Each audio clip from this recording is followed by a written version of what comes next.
Πολύ ωραίο.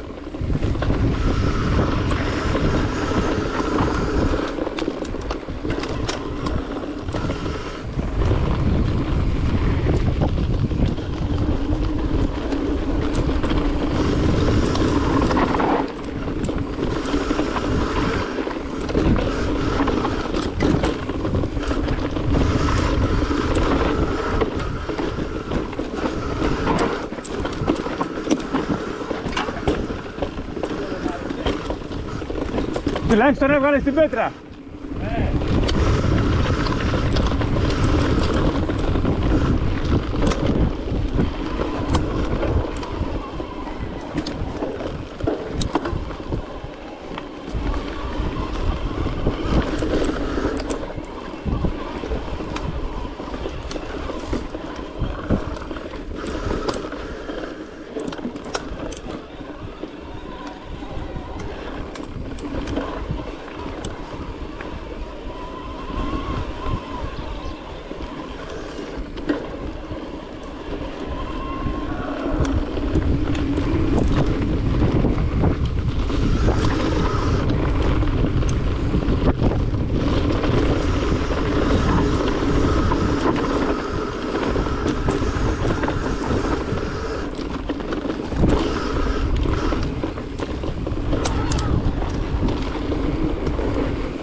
Εδώ το τέλος.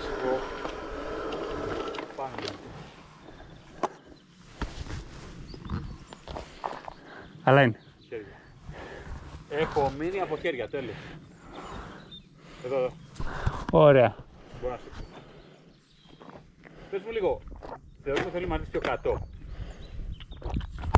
Πώς λες το καρκό μου. Όχι έτσι.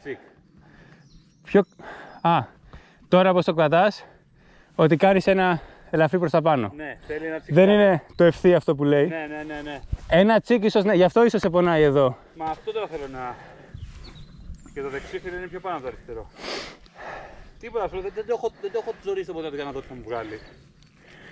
Και όσο κάνεις χαλαρά, δεν το καταλαβαίνεις. Μα θέλει και το ποδήλατο αυτό πίεση. Ναι, τώρα αρχίζω και το πιέζω. Δεν έχω ξαναπιέσει το ποδήλατο. Τώρα, θα πιάσει το μέρη μετά.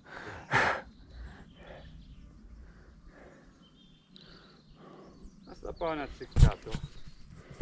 Να δω στο επόμενο τι θα γίνει. Εξαίρωση. Εντάξει, έχεις μαζέψει καθόλου σκόνη στα παπούτσια, στις... Ναι ρε. Ναι, εννοείται. Απλά τα είχα κυριολεκτικά πλύνει όλα πριν, οπότε δεν είχαν πολύ για να φανεί. Δες καλά μια ανάρτηση πως έχουν γίνει. Καλά, ναι. Και δεν ξέρω αύριο να τρέξουμε κοντομάνικο ή με μακριμάνικο. Αν θα ξεκινήσουμε πιο νωρίς,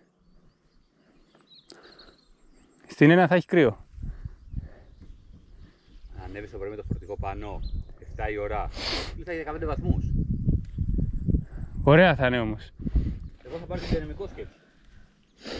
Αυτό πήγα να σου πω τώρα, ότι το πολύ πολύ παίρνω δυναμικό και το αφήνω και στο φορτηγό. Μακριά λεπτή για μένα. Ναι. Πάμε στα πάνω. Όχι, τώρα θα έχω πάει πολύ.